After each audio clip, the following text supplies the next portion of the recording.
Good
morning. You're watching DeProgram with Ted Rall and John Kiriakou. It's Tuesday, November 18th, 2025. And if you're watching this on the internet, you're probably lucky because much of the internet is down today due to a problem with the internet infrastructure company Cloudflare. Banks are down, X is down, Truth Social is down, ChatGPT is down, OpenAI overall is down. Grok is down. It's at a certain point, it'll be just like the blizzard of 77, where it'll be shorter to announce the list of things that are still open. Good morning, John. Good morning, Ted. How are you? I'm better than Cloudflare. I'm up and running, such as it is. Lots to talk about. We're going to be talking about the James Comey indictment. I'm sure you'll have one or two things to say about that, John. Also, the effect of Trump policies on student enrollment at American colleges and universities. We have some numbers. They're down basically 17% this year. That seemed actually a little lower than I expected that drop to be. South Africa, that's the main story today for us. Israel is basically seems to be quietly ethnically cleansing by drip, drip, drip Palestinians out of Gaza to other countries. Yeah, like 150 people at a time, and also extracting money from them at the same time to do so. And the UN Security Council, apropos vis-a-vis that, is just signed off on Trump's plan. John, you called this yesterday. You said this is exactly what was going to happen. And I'm just surprised by just exactly how you were totally spot on. I was like, really? That happened? And we have some problems. Awful meetings. Awful. And the sad truth is Russia and China just don't care about the Middle East. And if voting yes will make the Americans shut up, then they'll squeeze out of the U.S. side whatever they can and then just vote yes. It's really strange because it's so, like, the thing is, I'm a former banker, and one of the things I learned from negotiating contracts was it's not about necessarily, a good deal. It's about you need a contract that works.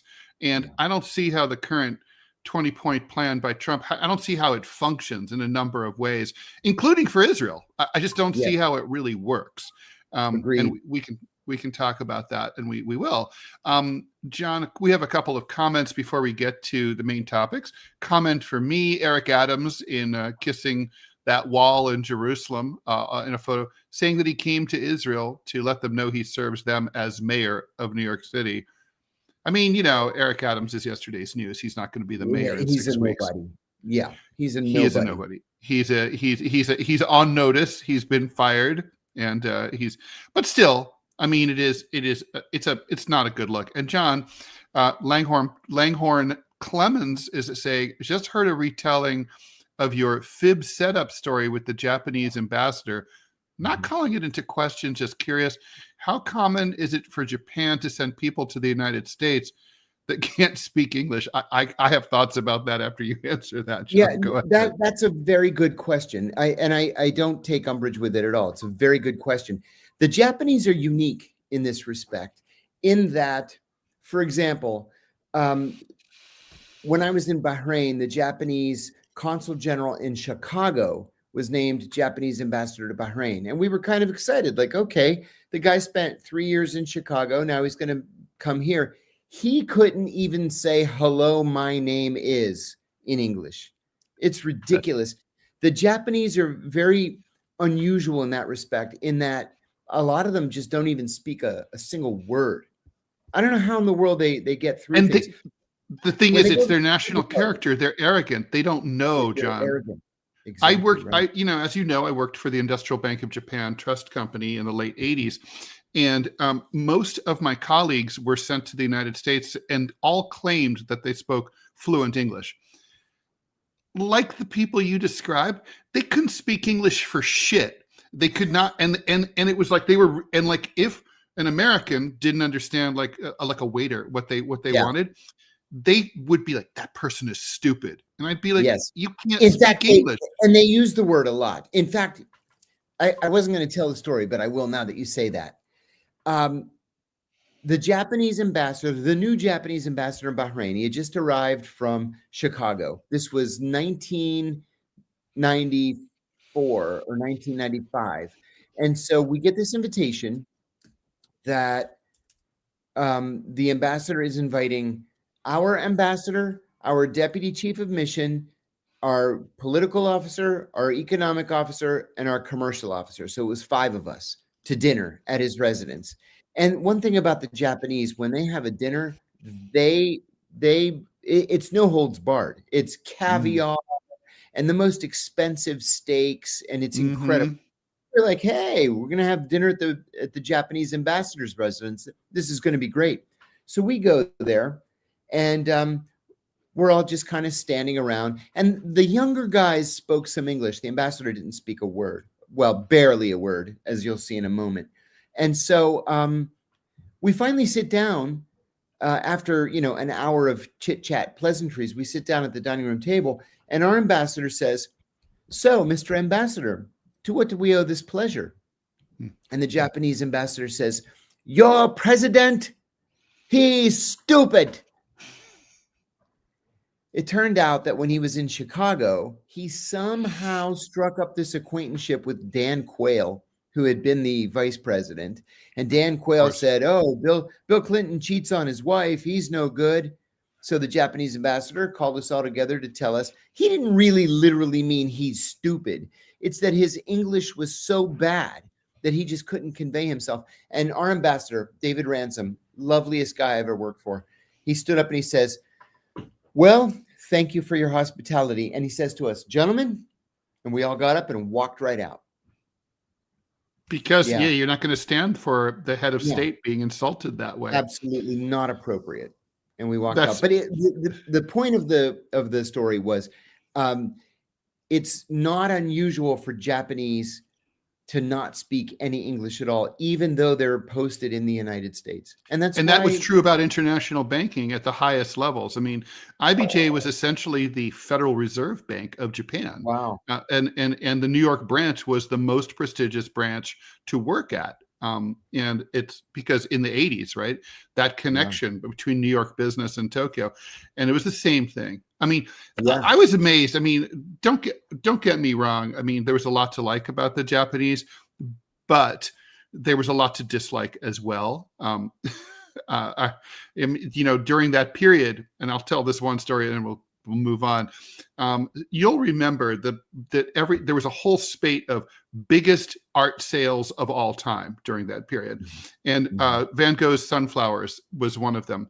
Sumitomo Bank bought or was it Mitsubishi? It's either Sumitomo or Mitsubishi Bank bought Sunflowers for something like $60 million. I know there's several versions of it. I think this is like Sunflowers number 4. Anyway, it's the one, or it's one of the ones. Anyway, it was the biggest art sale of all time. And my boss was like an art lover. He's like, I want to see that. I want to see it. So he made a pretextual excuse to have a business meeting with the president of the bank because he heard the painting was in the bank's office, in the bank president's office, that they had put it there. So we go over there, and he was always like scheming like this. So we had no business really with them. It was we just wanted to be in there for 15 minutes just to see the painting. So we go over there, and sure enough, there it is. And it was hanging over the radiator, right, like directly above, like where the heat's coming out, directly underneath. And my boss was brilliant, like you. I loved working for this guy. He was my best boss ever. And Shibuya looks at me. I look at him. We don't even have to say a word to each other. We're just like, holy shit. We walk out of there, and I remember he just says, disgusting. He's like, we don't, he's like, the Japanese will get their comeuppance. We're assholes. Because it was like they were flying high in the 80s and buying real estate all over the place. Time. We thought the U.S. was done. For the Japanese. Yeah. We did. Yeah. Remember there were those movies about American, workers having to learn how to do jumping jacks in the morning at the factories and stuff like that. Yes. I'm glad that didn't happen. Honestly, they would not have been good overlords. So let's see. What do you want to talk about first? Because we're getting a late start here. Well, we should say real quickly that Saudi Crown Prince Mohammed bin Salman is in Washington today. Yes, so this sort of completes his rehabilitation after ordering the murder and dismemberment of a Washington Post journalist. Trump loves the Saudis. The Saudis love Trump. You can bet your bottom dollar that the Trump family is going to be wealthier at the end of the day today than it was in the morning. And the Saudis are going to go back with a giant package of F-35s, which is the reason why he's here in the first place. The position of the United States is that we would not sell F-35s to the Saudis because the Chinese have infiltrated the Saudi defense industry. And we're afraid that the Chinese would steal the design and the plans for the F-35. And Trump announced yesterday on the eve of MBS's visit that he would sell F-35s to the Saudis. So there you go. And he will. Yeah, that will happen. So how does that affect things? Currently, Israel's the only Middle Eastern country that has F-35s. We've also promised them to the United Arab Emirates. Which is another reason why the Saudis were angry and wanted them, because traditionally the Saudis are first and the Emirates are a very close second. We've flipped it on this F-35. So yeah, the Israelis have them, the Emirates are getting them, and now the Saudis are getting them. So that makes everybody happy. Everyone has to have the right toys.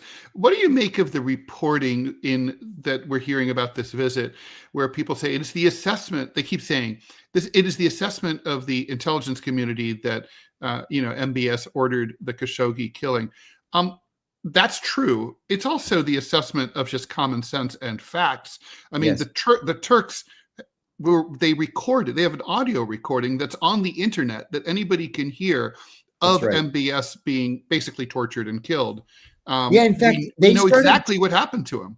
The Saudis started chopping him up while he was still alive. And he's screaming as they're cutting off his arms. Yep. Yeah. Yeah. I mean, and then they dissolved him in acid and dumped him into the Istanbuli sewer system.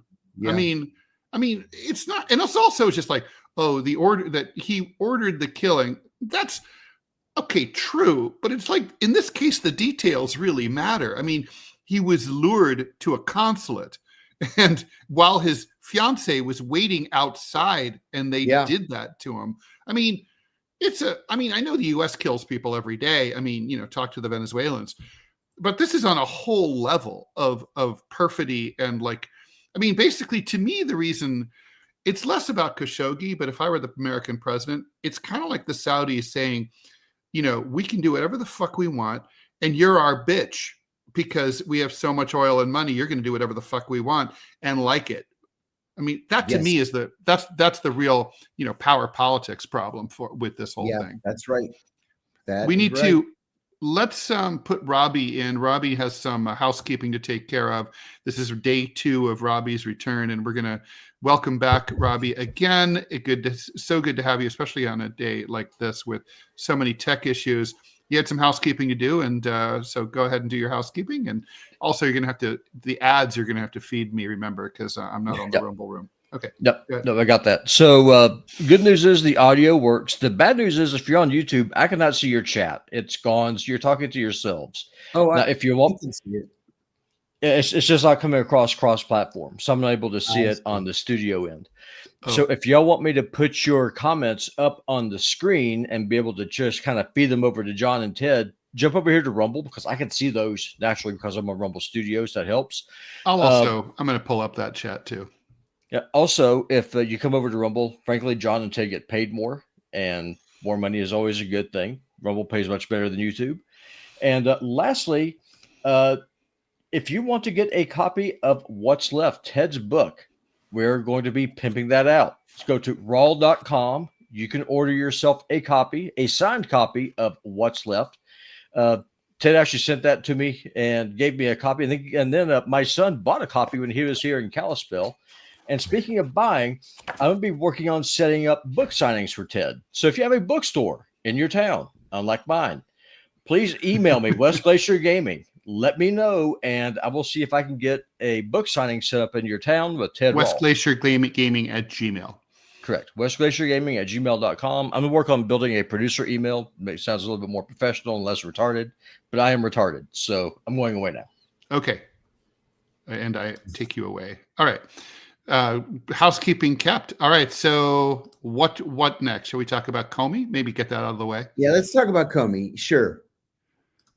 All right. Yeah. So basically, the federal magistrate judge complained that prosecutor Lindsey Halligan fucked up the James Comey indictment. She issued a really angry 24-page reaming where she basically accused the prosecutor of fundamental and highly prejudicial misstatements of law.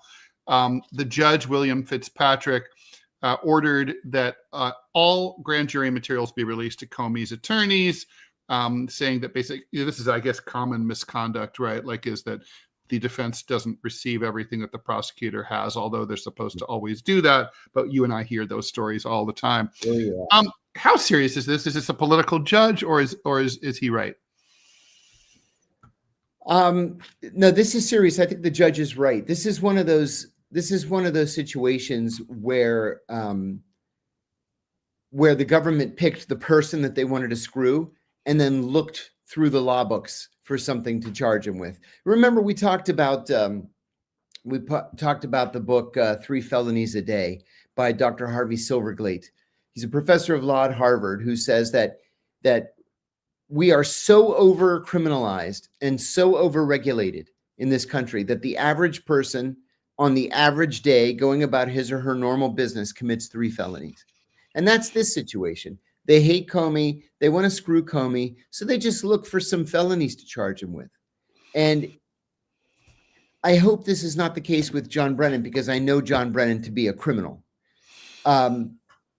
With Comey, it's much less clear, and it looks like this case is falling apart very, very quickly. Remember, they wanted to charge Comey in the Eastern District of Virginia, and the U.S. Attorney for the Eastern District said, "I'm not seeing any crimes." And so what they did was they just fired the U.S. Attorney and named a new U.S. Attorney who said, "Oh, I'll find some crimes." And the judge is just saying, "Oh, no, you don't."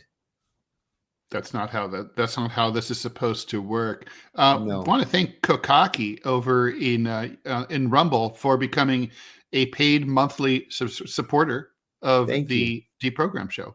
Wonderful. Thank you, Kokaki. Totally. So yeah, by the way, this Cloudflare thing, Yeah. Cloudflare is sort of glossing over this. At first, they claimed that it was a poorly administered update, which happened a few years ago. I'm sure you'll recall. But then I'm thinking that they said they reported an unusual spike of traffic right before the crash. That sounds to me like a denial of service attack. Yes. Yeah. I'm looking at ChatGPT right now, and I just get an error screen, and it says, please unblock challenges.cloudflare.com to proceed. So then I went on to Comet to try Perplexity, and it gives me exactly the same message. Yeah. And apparently Canva has the same exact thing. So, I mean, Cloudflare is all over the place. And of course, it's just a reminder that the internet is basically tied together with like duct tape and baling wire. Remember when this was sold to us? You know how like compact discs were sold as like they're indestructible, they can't scratch, and they will never skip. They will last thousands of years. And the internet was sold to us like even in nuclear war, it can't be destroyed. It will all have a workaround. I'm like, I don't think I think like a good big thunderstorm will probably take the whole thing down. Oh my God. Yeah. I'm afraid the same is true. And I wonder, is this going to have any, there you go. That's right. There you go. Good. I'm looking at your feed or the feed on Rumble right now. You just put up the book. So good. Anyway, I'm hoping that this doesn't affect banking or something today, or even if it does affect banking, they can get this doggone thing fixed in the next few minutes because, we need to, the market's open in 8 minutes in New York. You're exactly right. And weren't we just talking yesterday about the film Trading Places and how on the commodities exchange, they no longer use these little slips of paper. Everything is computerized. Everything is computerized. We're talking about the global economy here. So they best get their act together. Too much shit is automated. I mean, it's like, I don't know. It's like everyone should learn from the Iranians with the Stuxnet virus. It's like, remember that? Iranian nuclear scientists shouldn't need to cyber commute. You guys should drive to the plant and work there. Here we go. If you haven't already, I just got an ad to do this here. If you haven't already, make sure you download the Rumble app. It's free, simple to use, and the best way to stay connected to the content you want. Once you've got it, search for our channel and hit follow. That way you'll get a notification every time we go live. No missed shows, no extra steps. You can grab it right now using the link in the description of the pinned live chat. Download it to your phone and you're ready to go. And if you prefer watching on the big screen, as I do, Rumble is available on all major streaming devices and smart TVs. Just search for Rumble, follow the channel, and be part of the action. All right. That's exactly right. At least we solved some problems. We solved my packet loss problem yesterday. That was very irritating. So good to have Robbie back. Did I say that? It's really good to have Robbie back. So James Comey, if the Comey case falls apart, will Trump come back for another? Will the DOJ come back for another whack at the piñata, or will they politically say, you know what, we looked foolish and best to move on? Isn't it sad that we even have to stop and consider these two positions? My guess is they're going to jump up and down and scream and holler and then move on. I think they have a stronger case against Brennan because the argument with Brennan is Comey's more popular politically than Brennan. Much, much more popular. Good point. The thing with Brennan is that the accusation is that he tried to initiate a coup, tried to deny the voters in 2016 their choice of president of the United States. And it's pretty serious. It is. And the argument, it's seditious, what do they call it? Or something sedition. I forget the term that they've been using. But anyway, they argue that the conspiracy remained ongoing until Brennan was charged. And so there's no statute of limitations, at least not one that can prevent his trial. One of my attorneys sent me the videos a couple of weeks ago of Brennan being confronted at George Mason University and poking that congressional candidate in the chest, remember? And then like 3 or 4 hours later, he's arguing with some heckler on the subway platform at the Virginia Square Metro station. And my lawyer wrote, "What do you make of this?" And I watched both of the videos a number of times, and I wrote back and I said, "He's scared. That's what this is. I've known John Brennan for 35 years, and I've never seen him lose his cool. Really? And it's because he's scared." Mm-hmm. Well, wow. And he's responding with anger, as many people do. F you so, thanks for the buck. Black Friday dream purchase this year, John. What's yours? Say that again. Do you have one? What would be your dream purchase for Black Friday? You know, the day after Thanksgiving. For Black Friday. It's usually typically it's electronics. Typically, yeah. When I was a kid, I never understood it. When I would ask my parents what they wanted for Christmas, and they would say, "Nothing. We have everything we want." My mom would always say, "All I want is to have good kids," right? Mm-hmm. But I'm at that point now. I'm 61. You're 62. I have everything that I want and need, and I just don't need anything. No, I know. I'm the same way. The truth is, if I need something, I just get it. You know, I mean, just get it. Yeah, I mean, it's not like, it's not like being a kid where you just don't have that cash flow. I mean, you know, I probably do need a new scanner, John. I'm a cartoonist, and I need a big flatbed scanner, like an 11 by 17. There you go. And my current one, however, it's the oldest working electronic in my house. It's from 1997, and it's still going strong. So, you know, that's amazing. Hewlett Packard.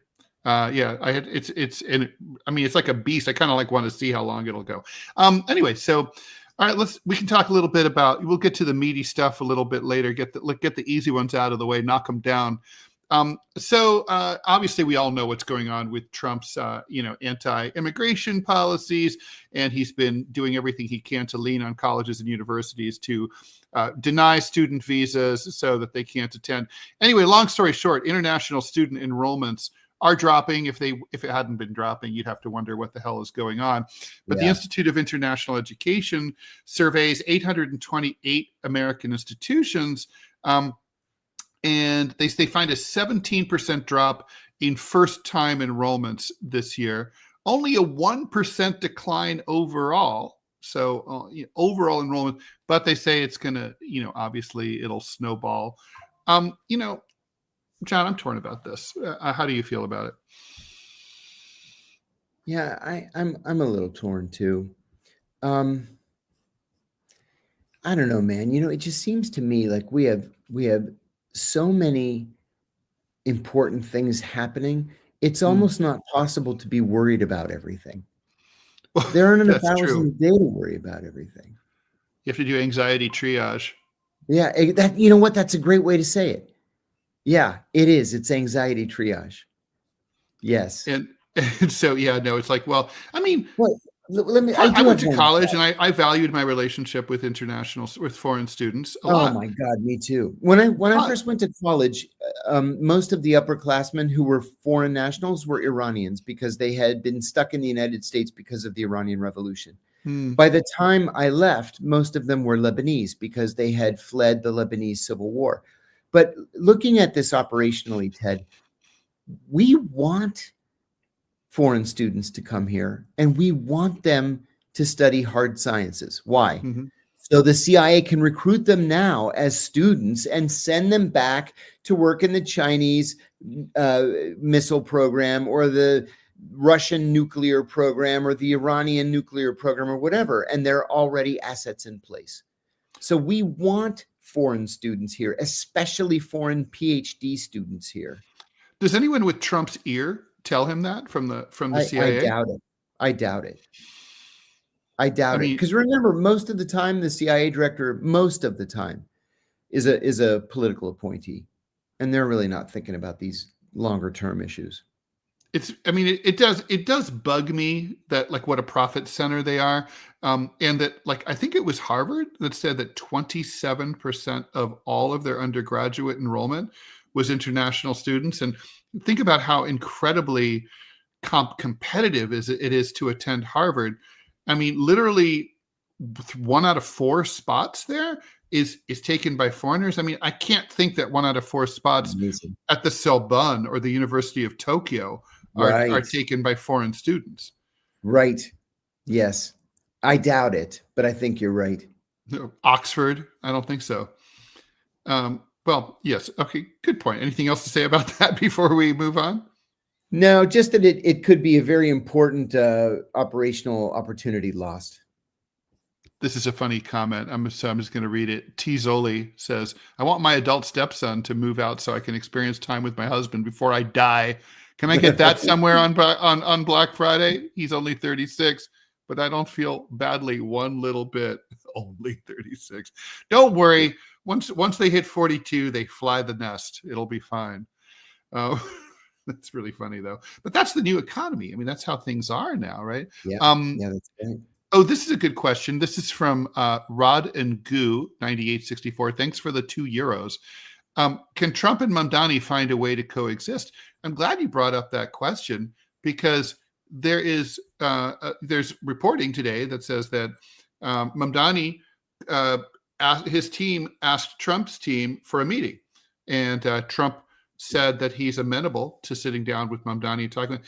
John, what do you make of the fact that like all the people who came out so harshly against Mamdani, the communist who was going to, restore to bring Marxist-Leninism to the 5 boroughs, now you have your favorite Gristides Greek grocer.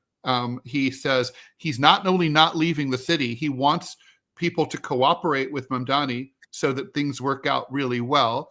Trump, who had all sorts of shitty things to say about Mamdani, is now saying, oh, I'll meet with him. Governor Hochul, who refused to endorse him until the last second. I guess I'm still waiting. Hillary Clinton might endorse Mamdani like halfway through his term. But I mean, all these establishment people, I mean, Mamdani's wielding a lot of power. So it's a 2-part question.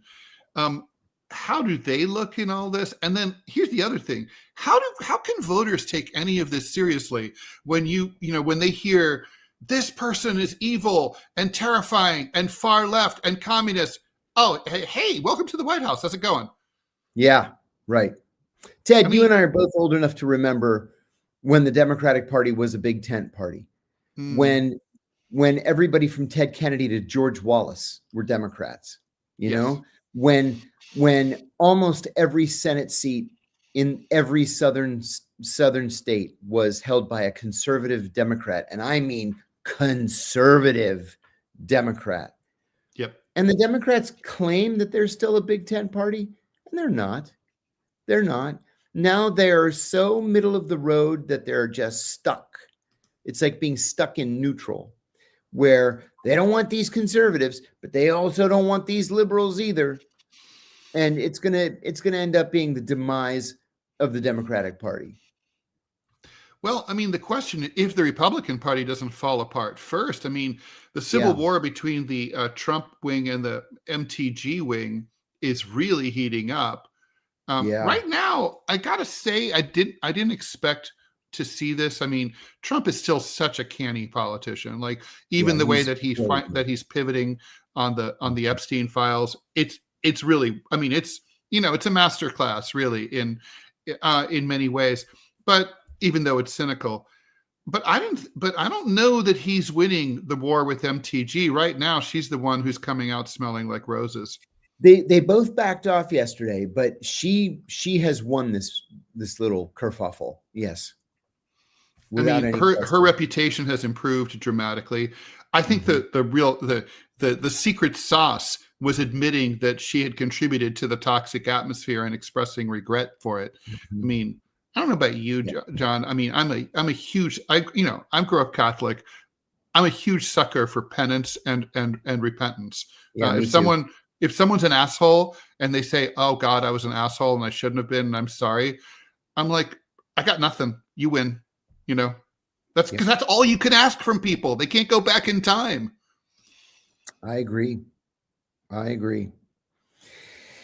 Robbie is saying that Tucker has doubled down. Tucker has doubled down. And it's funny. People ask me all the time what I make of the new Tucker Carlson. And all I can say is, the guy answers to nobody. And when you don't work for anybody but yourself, and you're not doing it for the money, you can say anything that, your heart desires. And we're seeing a totally liberated and free Tucker Carlson right now. I can't even imagine, speaking of which, like when he was at Fox, like how many memos came down like, okay, so our point on this topic or this person is this. Don't deviate from that. I mean, I know from internally, I've heard about how MSNBC, like now NBC Now, how they did that all the time. I mean, they sent the word down, like, Ed Schultz, right? He was told in no uncertain terms, you can't discuss Bernie Sanders during the Democratic primary. Like, really, you can't talk about a major primary candidate? Ed was a friend of mine, and we ended up working at RT together. He never forgave MSNBC for doing that. Never forgave them. Mm-mm. Well, it's disgusting. And of course, I mean, I think I told you this story, but like my agent, told me that MSNBC was interested in trying me out, like, late night on a weekend. Yeah. And they said the only thing I had to promise was to never criticize the Democratic Party. And I remember what I said. I said, well, tell them like when it's like France and there's 26 parties, and if there's one out of the 26 that I can't criticize, that's fine. But there's only 2. So how can you do your job? It wasn't even a matter of integrity. It was literally like, from a practical standpoint, I don't know how you can do this without sounding ridiculous. And the truth is you can't. They do sound ridiculous. I want to say 2 things. First of all, Morrow, thank you very much for the donation, $4.99. Appreciate that very much. And then James Jamelis, hey, James. James says, John would love Lincoln's stovepipe hat for Christmas. The stovepipe hat is on display in the Smithsonian's Museum of American History. It's an incredible thing to see. But I will add that he must have had several. Yeah, but I'm the one that he was wearing the night that he was killed. Oh, okay. Is on display. Yeah. He actually had taken it off and had put it on a table next to him. So there's not like a hole in it or anything. Right, because a gentleman didn't wear a hat inside. That's right. That still bugs me. I'm old enough to, like, when I see dudes wearing baseball caps inside, I'm like, take your hat off, that fucking thing off, asshole. So this past week I spent in Oxford, Ohio with my son, Max, my 3rd son. And Max loves antique malls as much as I do. So we drove to Indianapolis, which isn't too terribly far away. It's about 2 hours from where he goes to school. Hour and 45 minutes. Drive. Boring. Just farm after farm after farm. It's enough to make you want to cut your throat. Anyway, there's this one dealer that we like that I've bought stuff from before because he has impeccable provenance for everything that he sells. And I bought a hunk of wood from the gallows where the Lincoln conspirators were hung. And it includes a scan of the of a handwritten letter dated 1889 from the soldier who was one of the members of the crew that took the gallows down. And he kept one of the planks and then divided it up to give to friends. What was with that? Like, there's all these, when they used to hang people, the gallows often seemed to be improvised. They didn't have a permanent facility.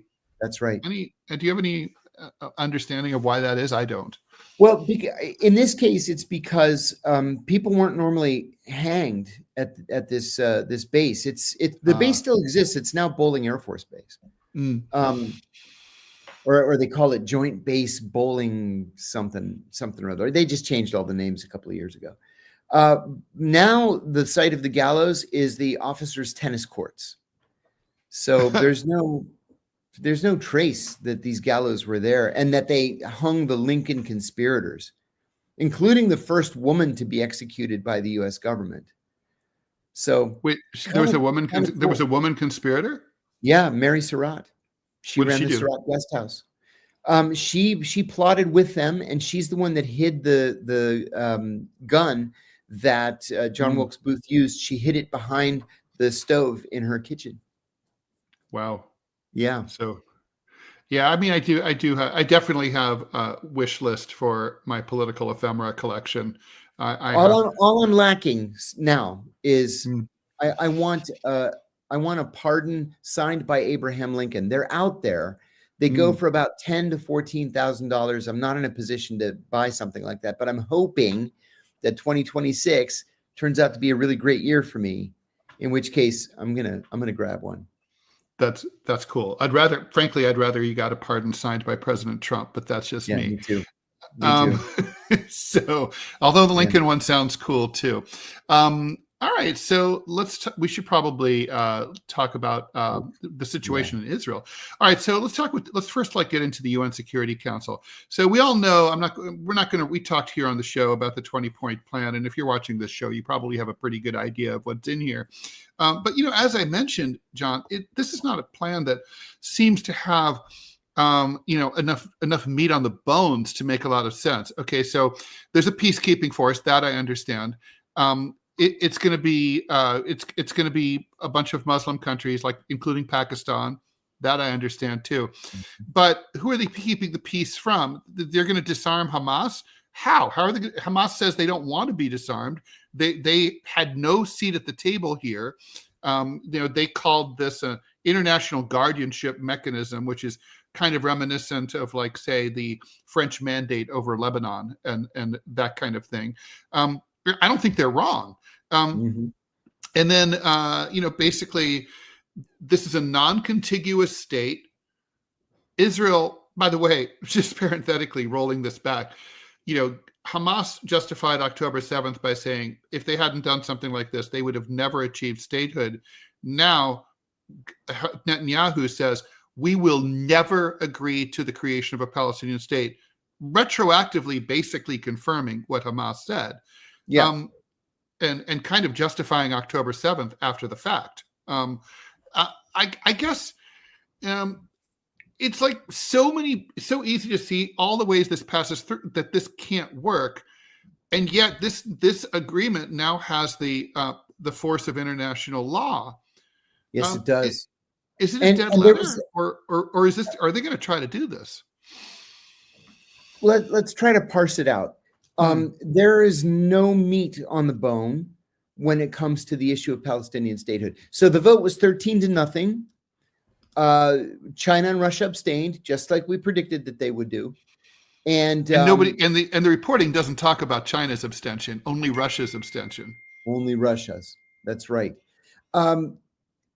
But almost all of the council members, France, Guyana, Pakistan, Slovenia, Somalia, complained that there was no language about an independent Palestinian state. And that's where we're going to get wrapped around the axle again. Everybody agrees that there needs to be peace, there needs to be respect for Palestinian human rights, et cetera, et cetera. But Benjamin Netanyahu said, here's his quote. I have it right here from the New York Times. Our opposition to a Palestinian state in any territory has not changed. There will be no independent Palestinian state if it's up to the Israelis, ever, in any configuration. It's not going to happen. And so, can it be forced down their throats is the question. Or will it be? It can be, but will it can be. Not as things sit today. Now, can the Israelis just be sidelined at a certain point? Because, I mean, international relationships rely on cooperation. If the Israelis are uncooperative, maybe you just don't work with them. So, and what do you think of this, Ted? Is this just an accident, or is Donald Trump a genius here? Where you've got all these Arab countries, Egypt, the United Arab Emirates, Tunisia, and other Muslim countries, Indonesia, Turkey, that have agreed to send troops, these peacekeeping troops, but they're very afraid of their troops getting into an armed conflict with Hamas. So you're going to have Muslim armies shooting Hamas paramilitary forces, Arabs killing Arabs, Muslims killing Muslims. Is that what Donald Trump planned? Or did it just kind of work out that way? I don't think that's what he wants, right? I think he's really kind of hoping that Hamas will not fire at them because they're Muslims and that they'll be, I mean, look, I guess another question is, do you think Hamas will handle this the way the Afghans handle an invasion? They go to ground. The Afghans go to the mountains. They study the enemy. Then they do probing attacks, and eventually they come back and flood the field. And the invaders never knew what hit them. Obviously, there's no mountains in Gaza to hide in, and they can't even hide in those tunnels forever. But basically, they can take off their uniforms and slip back into civilian life and just wait to get the call from their commanders, right? It's a cell structure, right? Like, you're my commanding officer and you command me and like a couple other people, and then I have someone under me and so on. It's a resistance organization. It's a classic resistance organization. Classic. So will they just sort of, okay, guys, just go back home, try to rebuild the best you can, and we'll outlast and outweight these Pakistanis and so on, and then we'll get our country back. I mean, what do you is it going to look like that? I think it very well could. The bottom line, though, is what we said a minute ago. The Israelis are going to have to be forced into this. And we do need to force the Israelis into this. There has to be an independent Palestine. There must be. There's no other alternative. There has to be. For Israel's own good, by the way. And an independent Palestine was called for in the Security Council resolution that created the State of Israel in the first place. Right. And reasonable Israelis all know this is essential for their own security. Yes. Exactly right. And by the way, nobody is addressing the contiguous. What's the noun for contiguous? Contiguosity. Contiguity. Yeah, contiguity. But anyway, the fact that it's not contiguous, the fact that it's not fucking attached, that's a problem. I mean, ask East Pakistan whether that's a problem or not. Yeah, that's right. That's right. Now, they made it work in Bosnia-Herzegovina, but that was an unusual situation. Right. I mean, look, so the Israelis, I don't see them granting a corridor, but they have to. Right? They're going to have to. I mean, I guess a bridge, right? Like a big, long bridge, like the way that they have over the Florida Keys, so that the Israelis can go underneath and stuff. Oh, my God. I can't even imagine. It's got to be well, it's not that far. Right? I think before that happens, we're going to see the proposed Trump-Putin bridge tunnel connecting Siberia with Alaska. I want, by the way, that's actually a good idea. Yeah. I would actually drive it just to say I did. I also think it's I do think it's a good idea for political and economic reasons. I mean, it's like, Siberia, it would be great for American business to have access to Siberia. Yeah, and it would be fun. You know what I did with my kids a couple of Christmases ago? Christmas, I find Christmas to be very, very depressing. And I don't decorate. I don't put up any tree or decorations or anything. I just pretend it's a normal day like every other day just because I get too depressed to even function. So how come? Were you like that as a kid? Were you always like that? No. Christmas was wonderful when I was a kid, but I don't know. I'm divorced twice and it's just not, I just can't do it.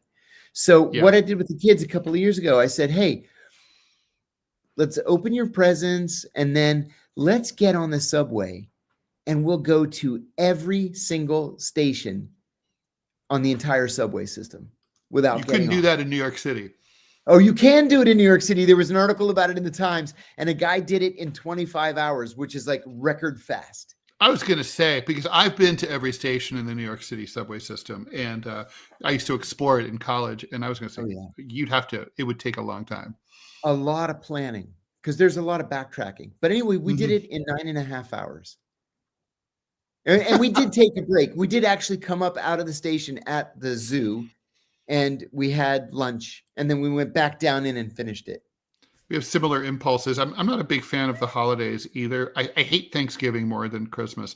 But I once spent Christmas Day with two friends exploring the abandoned subway tunnels under Cincinnati. I don't know if you know about that.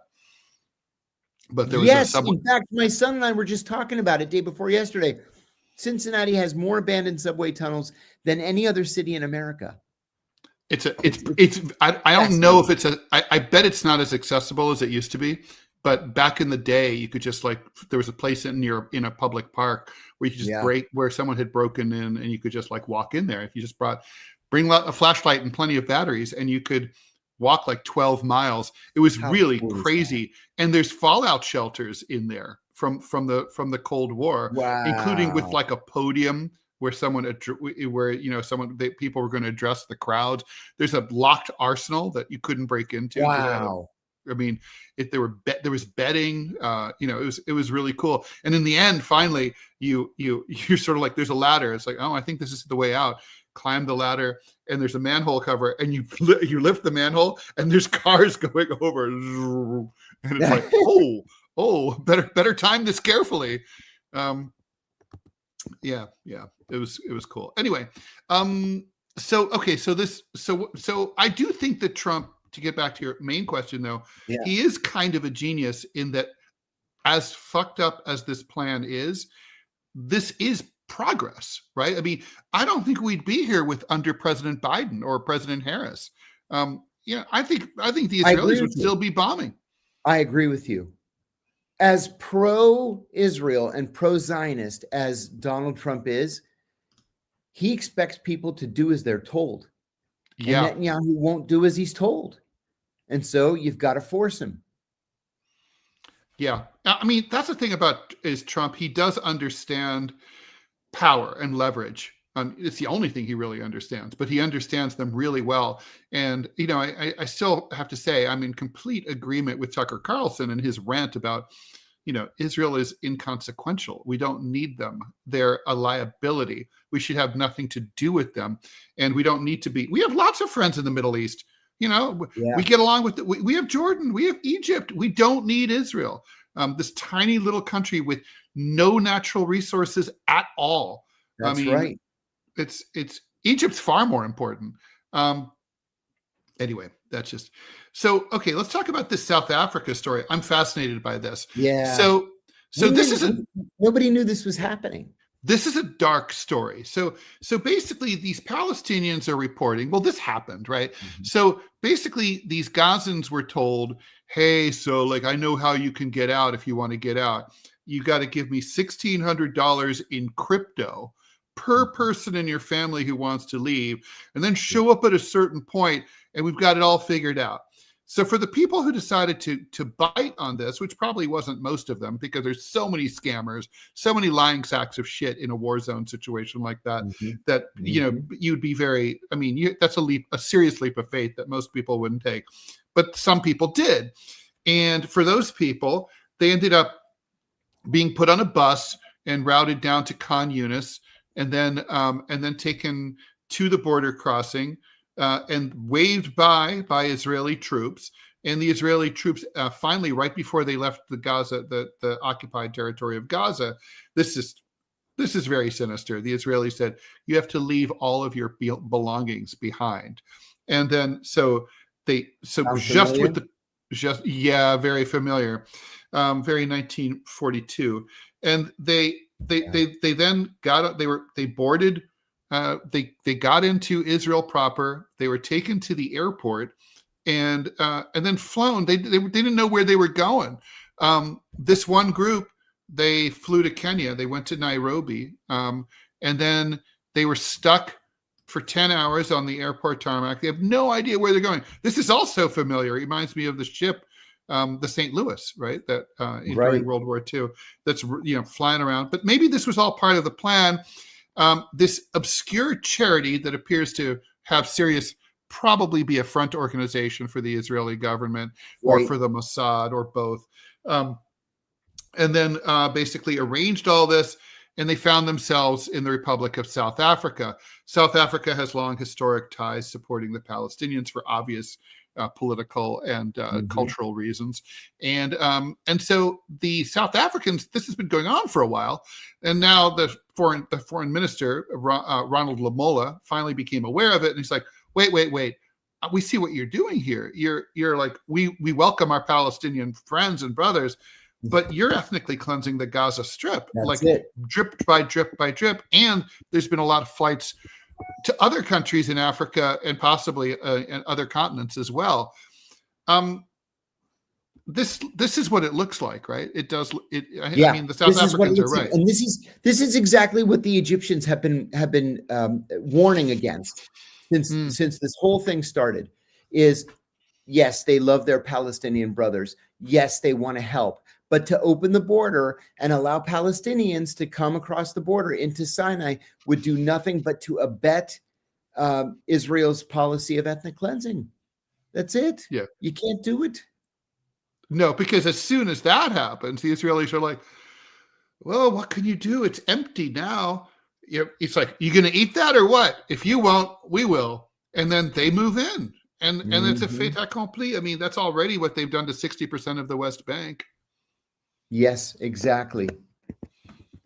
Exactly. It's so, I mean, I got to say, I admire this level of cynicism. It's amazing. It is. And, you know, one of the things that's pleasantly surprising to me, and don't take this the wrong way, because I don't mean that, you know, Palestinians should suffer more than they have already, but it's good and it's important for these countries to stand up to the Israelis. Finally, stand up to them and say no. Yeah, for sure. Thanks for the donations over on YouTube, guys. Much appreciate the super chats. $4.99 from Morrow. Really appreciate that. And thanks for tuning in. Alex Bruce, also $4.99. Thank you very much. He's a Christian who leans conservative, but greatly appreciates our insights. Thank you very much. I hope we're not blurry on my YouTube. We're blurry, but I don't know. No, mine looks pretty good. Okay, so that's probably that packet issue that Robbie filled us in about yesterday. So so I guess that puts an end to it. I mean, what happens to these people when they get to South Africa with just the clothes on their back? I mean, one of the little girls from the family said she loved being able to go to the store and buy things, something they couldn't do in Gaza. Obviously, someone's giving the money so that can happen. So there must be a support infrastructure there. I really fear that they're going to be forcibly returned. You think? I can't imagine that. I hope not. I seriously, I can't imagine the South Africans doing that. I mean, they've been such a good friend to the Palestinian people at like the ICJ and everything. I mean, I just don't see it. Well, I'm trying to see if there's any last second questions or comments that we need to get to before we say sayonara until tomorrow. Okay, good. We don't look blurry. Okay, very quickly, John, off-topic question. Have you been following Kuwaiti news at all? If so, any thoughts? I have been following Kuwaiti news, as a matter of fact. There is a very serious, significant split in the Kuwaiti royal family that has spilled into the media. And I'm worried about it because the Kuwaiti response has been to dissolve parliament, which isn't going to help the split in their family any. We'll see where it goes. Okay. Well, I was not asked that question, and I'm glad because I don't have an answer for that question. Guys, thank you so much for tuning into DeProgram with Ted Rall and John Kiriakou. We will be back tomorrow, Wednesday, 9 a.m. Eastern time. We're here Monday through Friday. Please like, follow, and share the show. Please stay tuned to the TMI show with me, Ted Rall, and Manila Chan coming up right after this. And take care and see you tomorrow. John, take care and talk. Bye-bye, Ted. Bye. Take care.